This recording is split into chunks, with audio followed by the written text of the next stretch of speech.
Good morning, students. Today we have start new chapter 9, Religious Social Reform Movements and Culture Awakening. तो इस chapter में हम क्या पढ़ने वाले हैं कि how was Indian society in the 19th century. Indian society 19th century में कैसी थी और उसमें कौन कौन से सोशल और रिलीजियस मूवमेंट हुए। मुस्लिम सोसाइटी एंड रिफॉर्म मूवमेंट्स पढ़ेंगे। How did reforms affect in Indian society और इन रिफॉर्म्स ने इंडियन सोसाइटी पर क्या इफ़ेक्ट डाला वो भी पढ़ेंगे। और growth of education, culture, literature and art, science and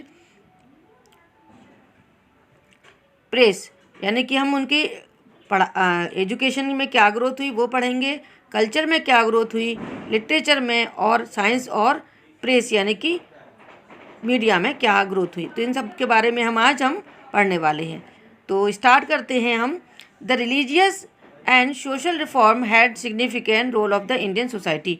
ये जो रिलीजियस और सोशल रिफॉर्म है ये एक बहुत बड़ा बदलाव था 19th सेंचुरी में।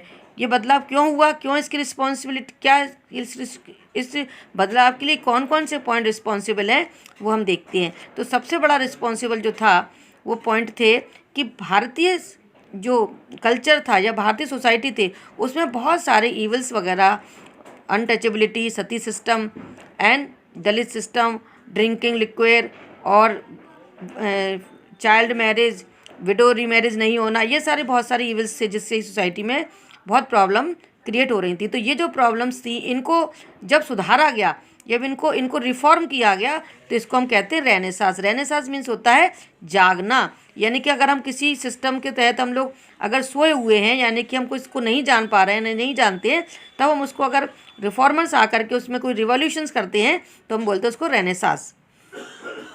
तो सबसे पहले इसमें जो नाम आता है वो है राजा राम मोहन राय। राजा राम मोहन राय एक फादर थे किसके, रिफॉर्म्स के, सोशल रिफॉर्म्स के। इनके जो आइडिया थे उसका बहुत ज़्यादा इम्पैक्ट पड़ा किस पर, इंडियन सोसाइटी पे इन द 19th सेंचुरी। तो इनका राजा राम मोहन राय ने क्या किया, राजा राम मोहन राय ने ब्रह्म समाज की इस्टेब्लिशमेंट किया या फाउंडेशन किया 20 अगस्त 1828 को। इसमें उन्होंने बहुत सारे, उसको समाज किस लिए नाम दिया गया ताकि इसमें सभी लोग इसमें शामिल हो सकें।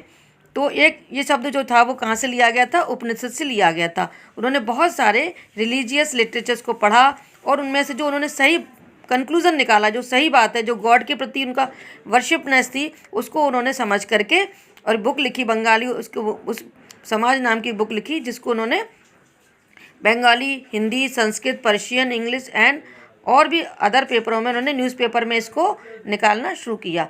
तो ये हमने आज राजा राम मोहन राय के बारे में पढ़ेंगे और हम विस्तार से पढ़ेंगे और कौन कौन से अदर रिफॉर्मर्स आए उनके बारे में भी पढ़ेंगे। इतना आपको समझ में आएगा। Thank you and have a nice day.